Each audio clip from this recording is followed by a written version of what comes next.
Čestitam. Hvala.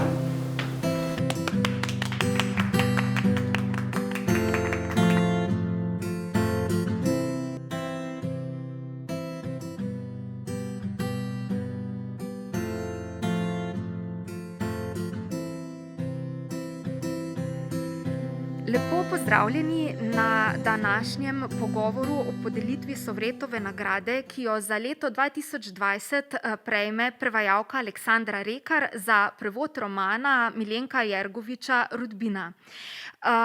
Pozdravljam vas v imenu upravnega odbora Društva slovenskih književnih prevajalcev in če povzamem nekaj besed Aleksandre Rekar iz nedavnega intervjuja v Dnevniku, v katerem pravi, da je Miljenko Jergovič v bistvu avtor, ki si ga je želela prevajati ob prvem prebiranju sarajevskega Marlbora in da ga je imela od takrat pravzaprav ves čas v ušesu in je že sproti prevajala.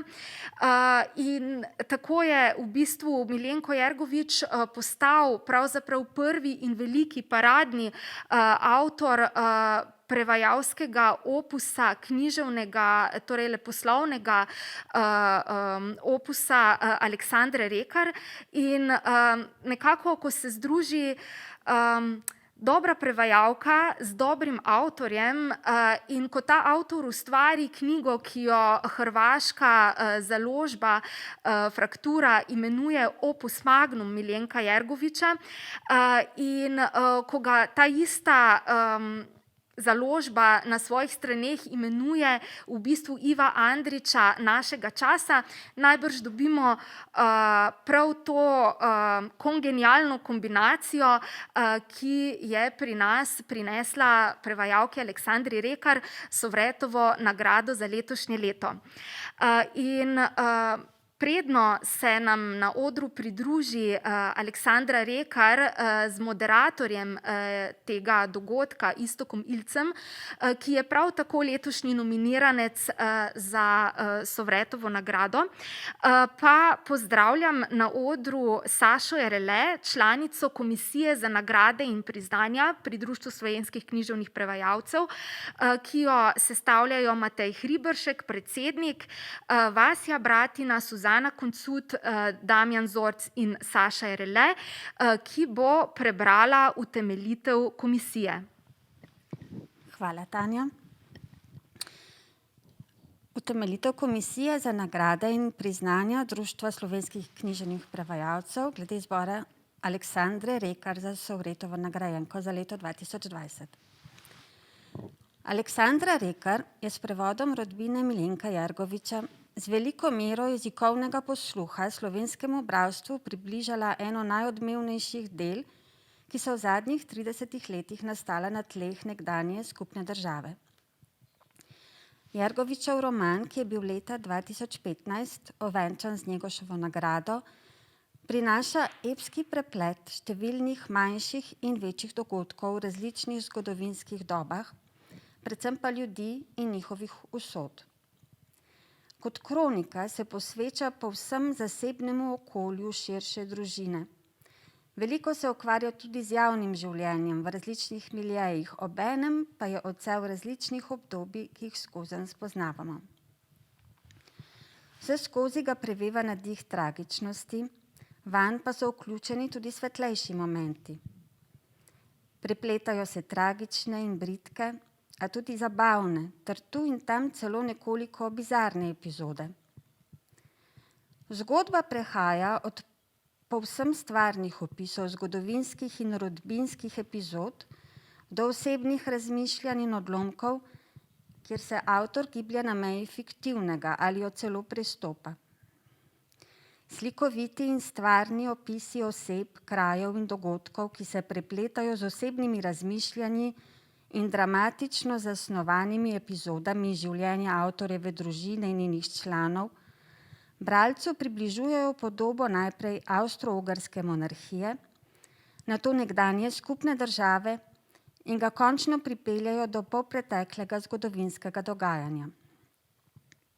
Prevajalka je dokazala, da izvrstno pozna ta prostor v različnih časovnih obdobjih, ki se skozi pripoved zvrstijo.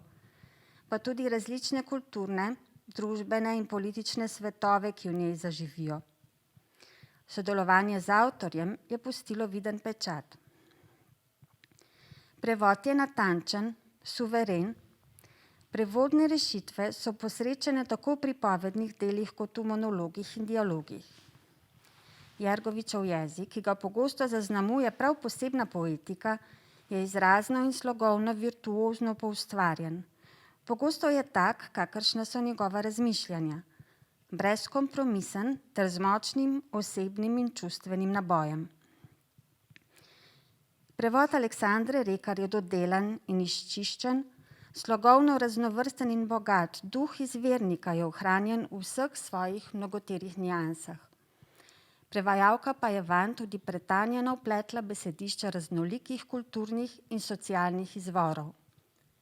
Zato ji Komisija za nagrade in priznanja Društva slovenskih književnih prevajalcev podeljuje Sovretovo nagrado za leto 2020.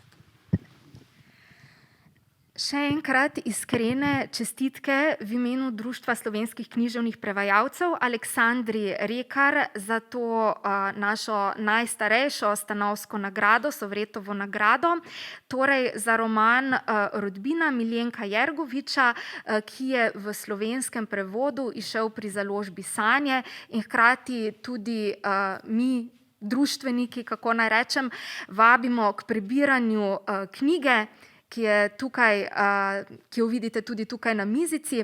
Na oder pa torej vabim nagrajenko Aleksandro Rekar in moderatorja, gostitelja tega pogovora, Iztoka Ilca, prav tako prevajalca. En zelo velik špeh imava zdaj pred sabo. In me čisto tako zanima, že pred kratkim, ko sva oba izvedela, da sva hkrati nominirana, sem te spomnil, da so približno istočasno začela prevajati vsak svojo knjigo. To je bilo enkrat v jesen 2018. In pa čisto vseeno zanima, in čisto taka prevajalska trivija. Koliko pol ima to? Ojoj, čakaj. Bilo je 1000 strani teh navadnih prevajalskih, no. Aha, navadnih prevajalskih, to je tako 60, 80... A kako se že? Ne vem. V glavnem ogromen tekst. Sem se ga že lotil brati, pa si se zelo lepo bere tekoče, ampak ja, imam še nekaj, mi še kar nekaj je ostalo. No, trening sem že imela, ne. Tudi z njegovo knjigo Plešev v somraku je imela nekih 600 strani, tako da sem že... No, tam me še čaka na Nočni omarici, no najprej se bomo skozi to prebiti. Pa da ne bova zdaj tukaj govorila samo o Jergoviču in to pač na začetku tisto prvo tipično mitološko vprašanje, kako si ti začela prevajati, pač že večkrat si omenila, da si začela s krajšimi teksti, pa z bolj lahkotnejšimi. Kdaj bo pa ta res prvi prestop, recimo temu resno literaturo, ne, ampak bova se pa še malo vrnila prevajanju lahkotnejše, ampak čisto me zanima, kdaj bo to po letu 2000, ali s katerim delom približen? Ja, jaz sem vse življenje mislila, da bom elektroinženirka ali pa računalničarka. In potem sem po divjem tem nekem spletu na ključi pristala na primerjalni književnosti, ne. In enkrat, mislim, da je bilo to, takrat sem delala v gledališču še kot dramaturginja in me je prijateljica Lela Njatin, Bajda, poklicala, imela je gripo ali nekaj takega, pa je rekla, joj, se mami tvoje pa vdol, pa se si pismena, a lahko mi 2 štorije prevedeš, jaz imam ful vročino, pa tako. No in tako sem jaz prvič začela prevajati čist brez ideje, ne, kaj to je. In sem to odnesla na literaturo, pa so mi kar še nekaj ponudili. Pol pa mislim, da nič več. Ja, v gledališču sem bila in takrat se je ustanovila revija Maska. In potlej sem tako prek Maske v bistvu začela. In čez čas sem ugotovila, da iz gledališča vedno pridem vsaj izmučena. Kadar sem bila pa doma, pa sem kaj prevajala, ne, sem bila pa ves dan vsa sveža, tako zabavno mi je bilo, fino mi je bilo in tako sem začela, ne. Prva prava knjiga je bila pa ko je partner delal glasbo za Petra Greenawaya, sva bila enkrat pri njem na Nizozemskem in takrat je on ravno čez 2 dni je bilo od tega, ko je napisal knjigo Zlato. To je zbirka povezanih zgodb, kako bi rekla temu. In mi je rekel, sem takrat čist, a bi ti to malo pogledala, tako, a je sploh zakaj prav, bil je star 65 let za sabo ves ta opus, ampak je bil pa zgleda enako negotov, kot smo vsi, ko nekaj novega naredimo. Ne? In to je bil pač njegov prvenc leposlovni. Jaz sem to prebrala, na kar mi je nekdo povedal, da je Rok Zavrtanik velik fan Petra Greenawaya, ne? In sem to prinesla v založbo, mi je ponudil prevod takoj. Tako da ta knjiga je v bistvu bila prva na svetu, ki je izšla šele pozneje v angleščini, recimo, ali pa v nemščini in francoščini. No? In tako se je začelo sodelovanje s sanjami. No, super, v bistvu si začela na vrhu, ne? Mislim, če si imela opravka, pa je treba se klotati, ne? Ja. Mislim, tako da osebno poznaš Petra Greenawaya in da še prevod izide pred izvirnikom, to ni tako majhna reč, ne? Ja, tako je naneslo, ne? Ja, super, ne? Ja, ker v bistvu ko sem se pripravil na ta intervju, sem te hotel vprašati, če imaš kdaj občutek, da imaš dovolj prevajanja, ne? Ker marsikdo od nas se čez čas včasih tudi že malo utrujenega počuti, ampak ti si očitno kar zelo zadovoljna v tem, kar počneš, ne? Čist proti vsem pričakovanjem, jaz zjutraj ponavadi, ko odplavam svoje, ne zdaj, ko ne morem, ko se usedem, tukaj kava, tukaj cigaret, tukaj maček in dajmo zdaj začeti. Tako, večinoma imam kar to, proti vsem pričakovanjem sem padla v poklic, ki mi je super. Ne? Fino, ne? In to brez kakšnega koli načrtovanja naprejšnjega, ne? Ja, mi pa ti še malo povej, enkrat si rekla, da imaš ti zelo močna koncentracija, da lahko zelo veliko ur hkrati delaš in potem pač, da rajše delaš več ur hkrati in potem imaš pauzo. Koliko ur je to?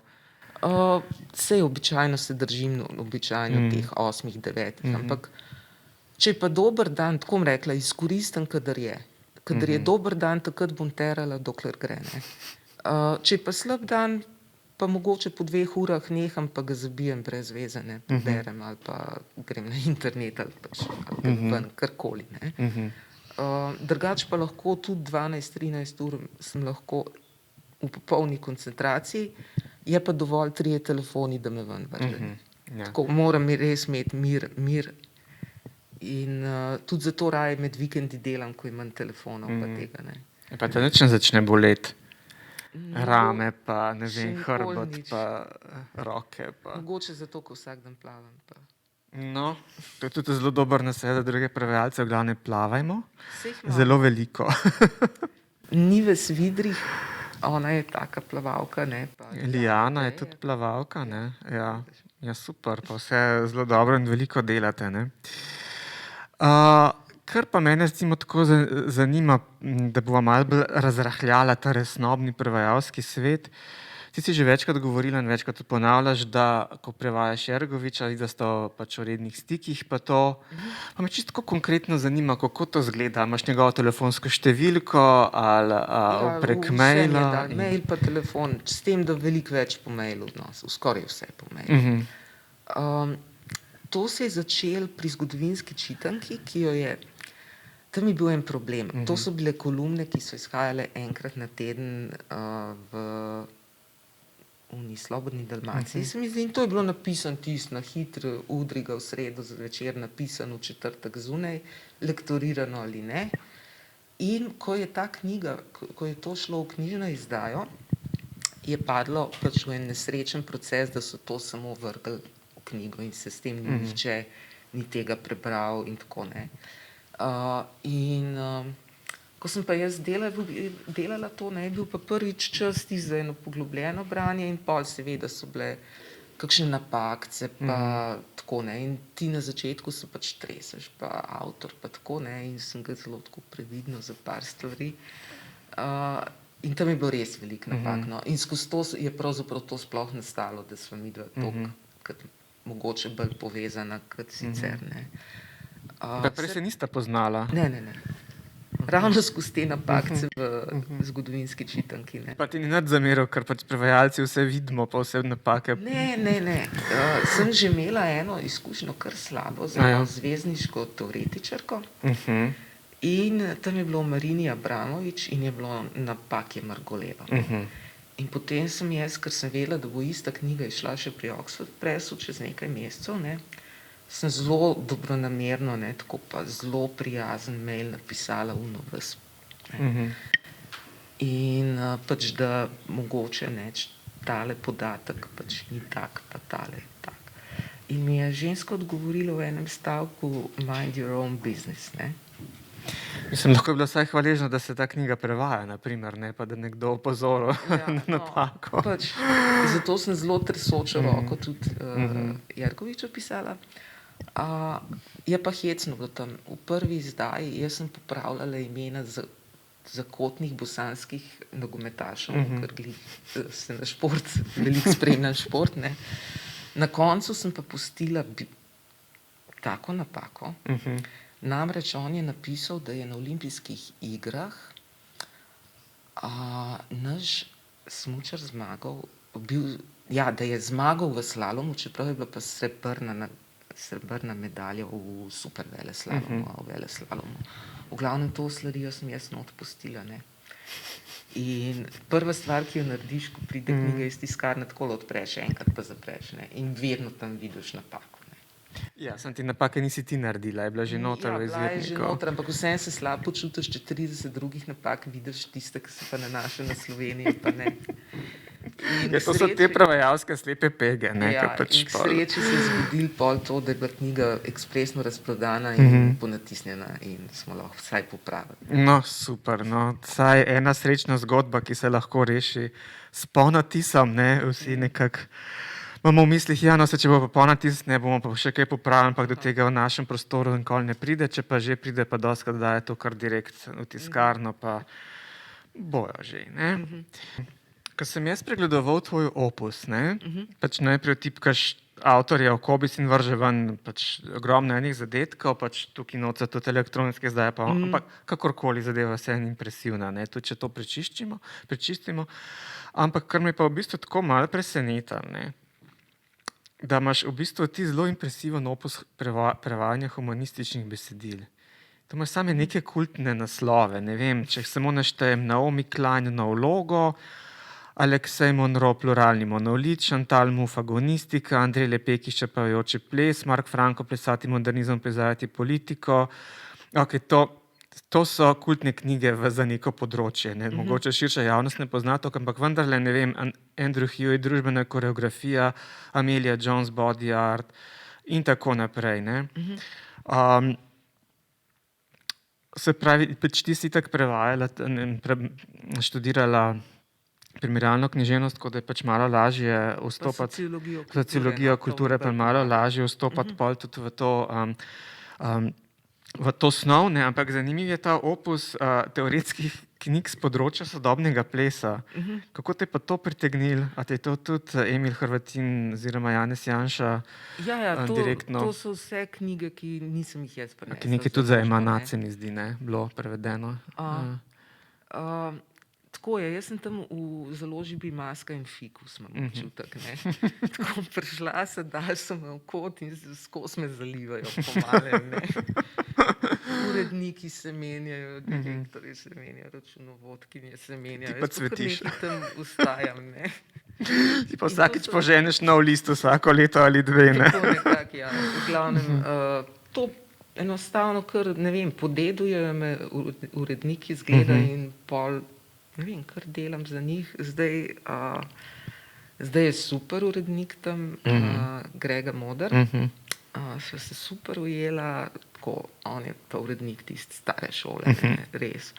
Vse se dela v nulo natančno, ne, tako vedno pravočasno te vpraša, a bi to, a bi uno delal, ne, tako vedno mi da tako malo celo za izbrati, ne.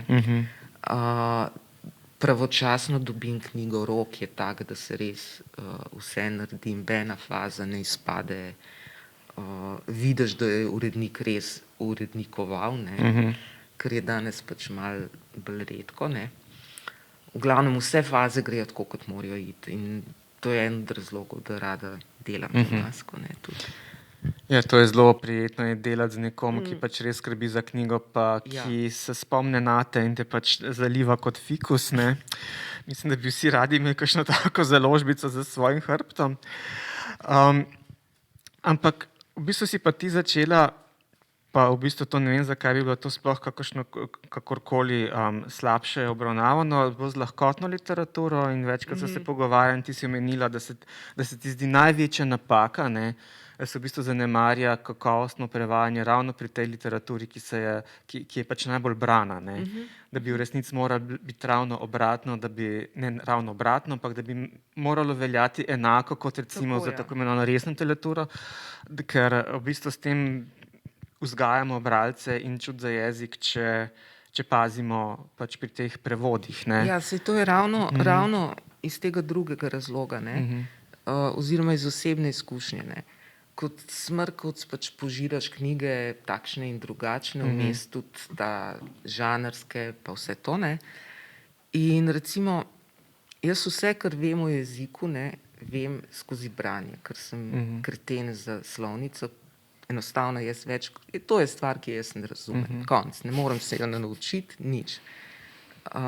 In ker sem sama taka, ne, vedno sem pa pisala prav. In odkot sem pa prav pisala, če ne ravno to, da sem očitno posrkala iz knjig. In to je en od razlogov, zaradi katerih se mi zdi, da res ne bi smeli toliko zanemarjati prevodov, ko gre za lahkotnejšo literaturo, ko gre za priročnike, za samo pomoč. Tako, škoda se mi zdi, ne, da vendarle nastaja. Ker drugače jaz res ne, mislim, da sploh ne, da pa čisto ne pismena, no, ker dobesedno so me knjige vzgojile. No pa saj skozi izučenje slovnice v bistvu ne postajamo pismeni, ne? Se v bistvu samo učimo nekih pravil, ki so vključeni v neko jezikovno normo, kar je pač nekaj dogovorjenega, pa dejansko zlasti za prevajalce pa velja, da pač morajo res biti že v otroštvu bralci, da se jim pač tudi besedni zaklad usede. Ne? Ja, to sem imela pa tudi srečo, ker je moja mami pač, ona ni Slovenka, ne? In ko sem bila majhna in ko mi je brala, jaz sem imela isto knjigo v 2 ali po 3 jezikih. Ne?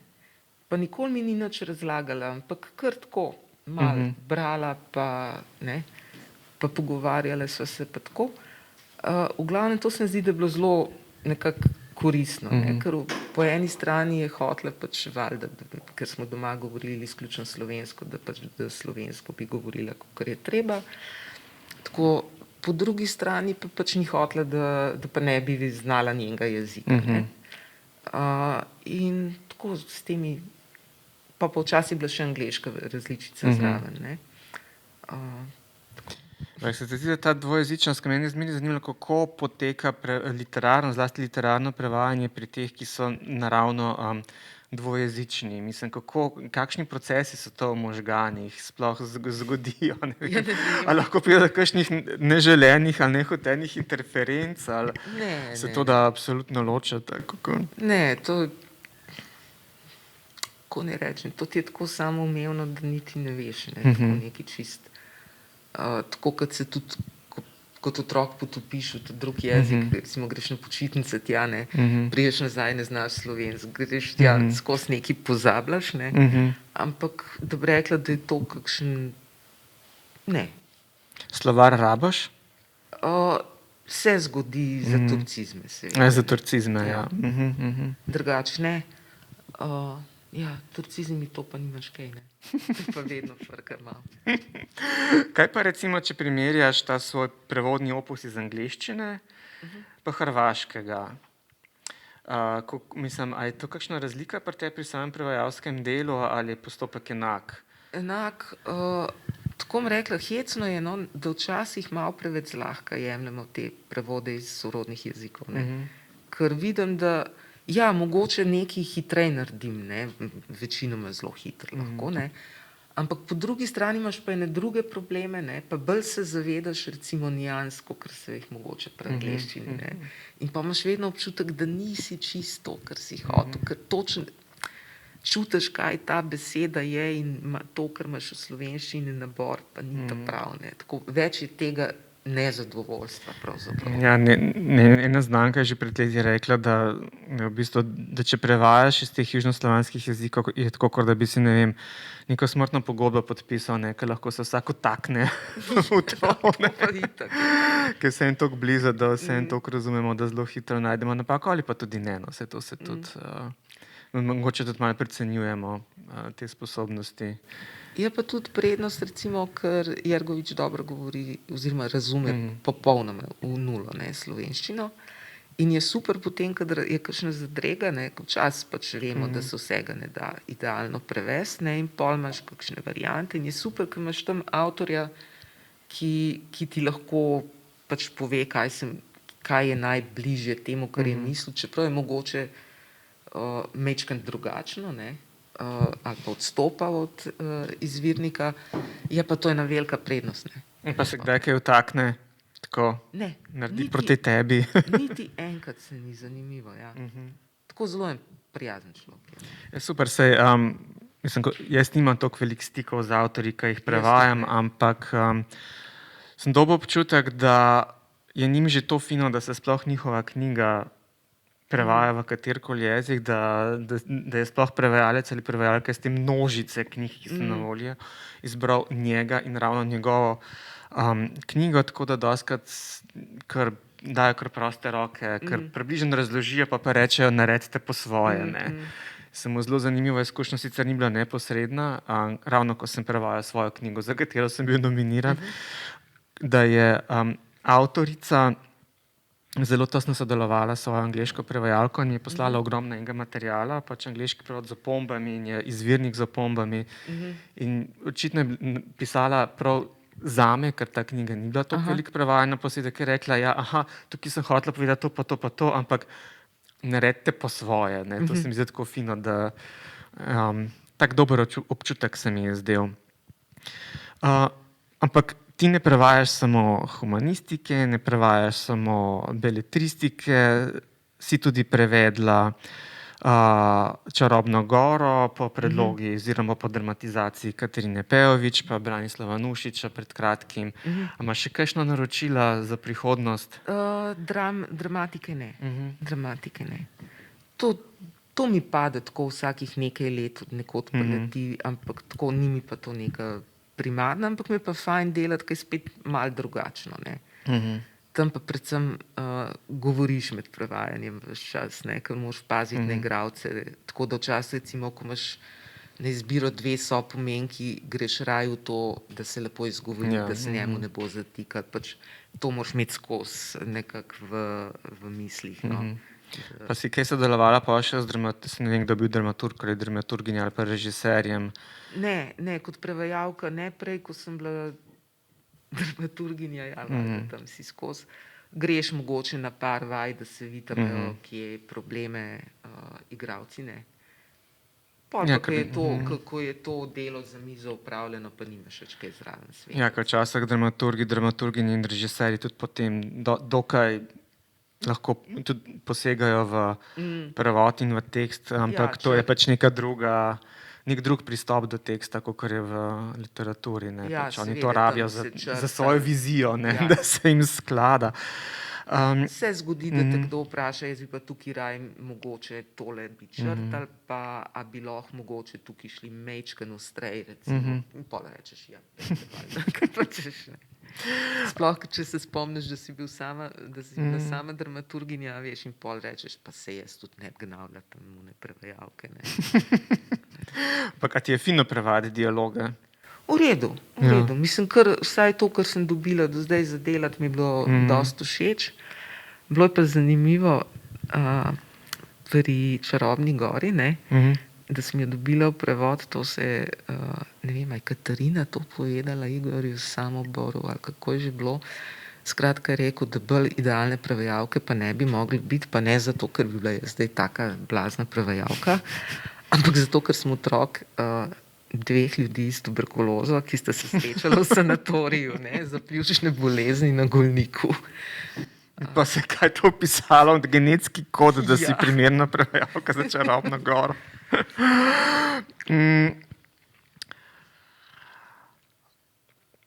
V glavnem, zdaj pa treba še malo povedati o teh tvojih znamenitih, ali pa niti ne tako znamenitih poletnih počitnicah, ne?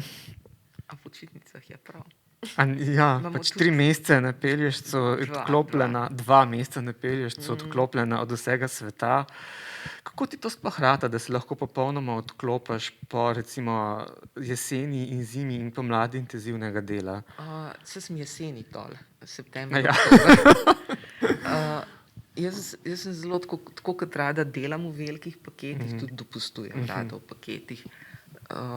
Rada imam rutinski life, dolgočasen, vsak dan čim bolj podoben. Plavati, delati. In kratki dopusti se mi zdijo stresni.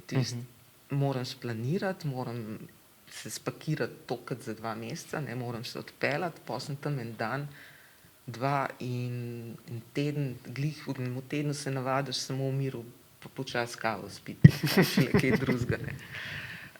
Tako da potlej raj garam čez celo leto, ne, mislim garam. Pač tako zmerno vsak dan, večinoma.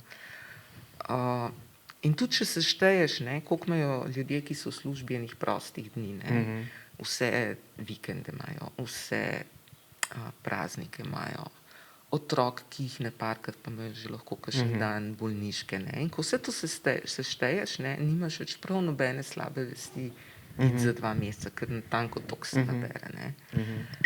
In tam imam eno fajn ekipo ljudi, ena knjiga bo izšla v sanjah, ki sem jo ravno tam našla, ker gre za knjigo, ki je bila lani dobila to nagrado Meš Veselinovič, tako. Ta je Njegošev. V glavnem, ena ženska, prej bolj pesnica, ne, tudi že od otroštva hodi v to vas na Pelješcu, in je napisala roman in mi ga še toplega dala. Menda je bil 4 dni star ali koliko. In jaz to preberem, mi je bilo ful všeč, ne, in takoj telefoniram Roku na Hvar, da nekaj imam, ne. In njemu tudi všeč in mi to začnemo delati, no, in potlej ta knjiga dobila še to Meš Veselinovič nagrado, tako da si vse lepo nekako poklopili, ne. Lanskega septembra je ona dobila nagrado, ta september tudi dol sem jaz Sovretovo dobila, tako da kar nekaj se prepleta. Zdaj se pa že menimo malo tudi za eno knjigo, ki bo tudi povezana s Pelješcem, ne. Super, pa ti v bistvu uredniki zelo zaupajo, ne, tvoji presoji. To je šele zadnje 3 leta mogoče. Prej sem samo sanjala lahko o tem, da bi prišla na založbo, pa kar tako, ne. Sem tako, ko govoriš o tem Pelješcu, meni se zdi, kot da je to res kot neka čarobna gora, no. Mislim, da si tam nekaj odmaknjena in pač... Ja, Pelješec, to je tako, kot je bil nekdanji Jugoslaviji Kosovo, nekaj pozabljenega, vse gre mimo njih, ne, nič, kar drugi dobijo, oni ne dobijo. Tako, na Hrvaškem imajo otoki en poseben status in se skrbi zanje, tako, ne. Potem celina ima itak vse, ne. Ta Pelješec je pa v bistvu, to je otok, mislim, to je celina, ampak v Majndu nekako je pa to otok, no. In pač padla sem v to vas in tam spoznala nekaj ljudi in pač tam res tako odklopim, tam niti črke ne prevedem, ne. Ja, ampak imaš pa prevajanje v glavi, ne, pač iščeš nove naslove, pa bereš, bojda si Jergoviča tam prebrala, ne. Ja, to je. Tam sem, ja, takrat je bila še trafika v vasi, se spomnim. Zdaj ni več. Zdaj ni več. Imam pa knjižnico. In to je ustanovila ena gospa, ki je delala kot vodila marketing pri Vjesniku nekaj. Skratka, imela je idejo v vas knjižnico, ne. In je od svojih prijateljev nabrala knjige, pa vsi smo malo nosili. Zdaj pa ta navada, da ko ljudje dopustujejo, ne, jih potem domačini ob koncu prosijo za njihovo plažno branje, če bi mogoče kaj pustili, ne. In tako se je nabralo v knjižnici 4000 enot, kar je veliko za vas z manj kot 200 ljudmi, ne. Je pa zanimivo, to pač so v hrvaščini, angleščini, kakšna nemška, ampak sem hodijo skoraj izključno Čehi, no. Tako da prvi jezik tuji teh vaščanov je češčina, vsi znajo češko, otroci znajo češko, skratka, angleščina ni tako, nima kakšnega statusa zelo tam. In tako da pol otroci češke slikance berejo, ko so majhni. Ne? Treba enkrat ta čudež obiskati, sicer ne bova povedala, kje je, da ne bova pač te skrivnosti razkrila. Pa misliš, da bo še ta idila trajala, glede na to, da se ta most gradi? Ta most za južni del Peljevca niti nima nobene. Sicer, ta most bo za vse druge samo za Peljevec. In se ga niti ne veselijo. V bistvu malo bo skrajšal pot ljudem, ki živijo na severnem delu Peljevca, pa še to ne. Okay. V redu, vrniva se malo nazaj na prevajanje. Malo me je presenetilo, ko si mi ti včeraj po telefonu rekla, da si za to buklo dala prvi intervju sploh v svoji prevajalski karieri. Jaz sem mislil, da si ti pač, vajena, medijev in tega, glede na pač impresivni opus. Ampak si pa izpostavila 2 knjigi iz svojega angleškega opusa in to sta Ženske od T.C. Boyla in Julia Swinsome. Gerard Donovan se mi zdi je avtor, jaz te obe knjigi poznam, s tem, da tega Julia Swinsoma nimam več doma, očitno sem ga nekomu dal v neki vnemi čiščenja knjižnih polic. Ženske imam še zmeraj doma in sem jih začel brati. In ta Julia Swinsome je zelo intriganten, ne? Ker noter ta glavni junak uporablja neke take gromoglasno angleščino, ki jo vleče ven iz Shakespeara in je štos o tem, da uporablja tako nenavadne besedne zveze in izraze, da ga sogovorniki tako malo čuden gledajo, ne? In zdaj si mogla ti to prenesti v takisto čudno slovenščino in si pri tem tudi sodelovala z prevajalcem, ne? Bil to Jesih. Nisem sodelovala. Mislim, si se z njimi posvetovala. Obupana sem ga samo vprašala, ali je to res neprevedljivo, ali jaz nimam pojma. Ne? Ker je bilo res, na toliko stvari si mogel misliti. Večino od knjige sem zlahka prevedla, tam sem pa obtičala. Ne? Ker je bilo tako, da je ta naš glavni junak se je mogel vsak dan na navodilo očeta naučiti eno starinsko besedo, ki jo je izumil Shakespeare. In te besede so bile tam v knjigci še povrh, še po abecedi. Ne? In iz teh besed on kasneje v bistvu sestavlja neke stavke, ki govori ljudem, ki jih pobija in tako ne. V glavnem, zdaj pa najti besede slovenske, ki so toliko stare, da jih en 8-letnik ne razume, pa da jih mi odrasli vendarle razumemo, pa iz njih stavke, pa da mora biti še po abecedi. Skratka, tam sem morala kompromis narediti in je šel na račun besednega reda. To sem upustila. Sem pa takrat kar fajn brskala po starinskih besedah. Pa šla sem še enkrat brati knjigi Marta Lenardiča, Moje ženske, pa Še večji Gatsby. On je zdaj po 20 letih menda novo napisal, ne menda jo je napisal, ker on piše v eni mešanici slovenščine in starinskih takih še iz Jurčiča izrazov. In sem točno vedela, če bom tam pobrskala, bom našla kaj takega. In potem sem si naredila en ogromen nabor teh besed in pogledala, se da z njih kaj skombinirati neke take stavke, ki bojo ustrezali tistim. Tako da tisti je bilo kar mučenje. Ampak to mučenje si sama izbrala najbrž, ne? Ne, to sem dobila, to mi je Tjaša Koprivc. Aha, ti je prav, ti je naročila, če bi se ti s tem spopadla in si nevedoč rekla ja, ali kako. Se veš, malo pogledaš te štih probe, ena stran, se to je pa fino, to pa šlo, ja, bom vzela. Spregledaš pa vse tisto, kar je težko. Ne? Ja, vedno na koncu naletimo na vsaj eno mino, ne? Čeprav mislimo, da bo zadeva zlahko stekla. Kaj pa pri Boylu ti je najbolj, pri teh ženskah gre za biografijo, neka taka psevdobiografijo Andrewa Lloyda Wrighta, ki jo piše njegov izmišljeni učenec arhitekture, ki je za povrh še Japonc. Ampak, ko sem jaz to bral, se zadeva lepo berem. Lahko izpostaviš, kaj je bilo tukaj težko? Ne, da bi bilo zelo težko. Ko bereš to knjigo v angleščini, ti je vse fajn. Fino, ne? Ampak ne vem, kada bi bil celoten način pisanja, kako konstruira stavke, nekako slovenščini neprijazen. Tako, ni da bi bilo kaj težkega, ampak enostavno ful je bilo tega žongliranja. Nikoli nisi vedel, kam bi kakšno besedo pustil. Bolj eno nelagodje, ali kako bi rekla. Pa, sem jo kar z užitkom delala. Samo en del je bil o prvi, a drugi njegovi ženi, tej narkomanki. Tist sem v šusu prevedla.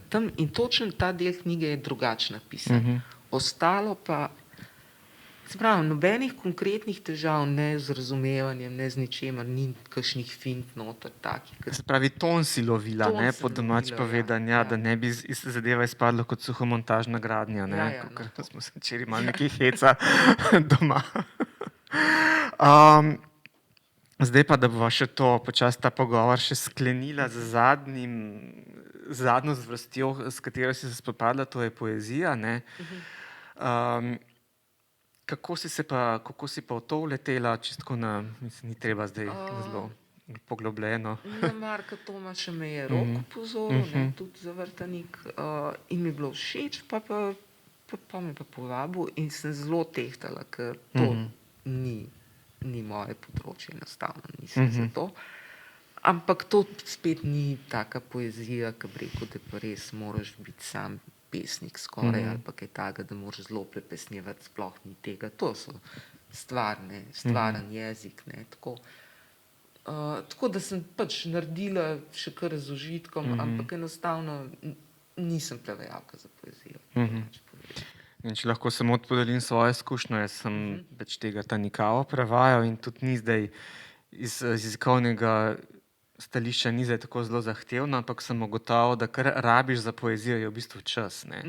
Da se ti stvar usede, da v bistvu ti pesem dojameš in da potem pač premečeš, kar rabiš in to je bilo v bistvu tisto, kar je na primer meni dalo vedeti, da naslednjič se treba zadeve lotiti drugače, pa ne zaradi same jezikovne zahtevnosti, ampak ravno zaradi tega, ker pač si treba vzeti čas, da se ti res nekako usedajo zadeve, ne, da lahko v miru premisliš in se pa odločiš, kako se pač odločiš. Ali pa tudi ne, se včasih ti pa rata od prve. Ne.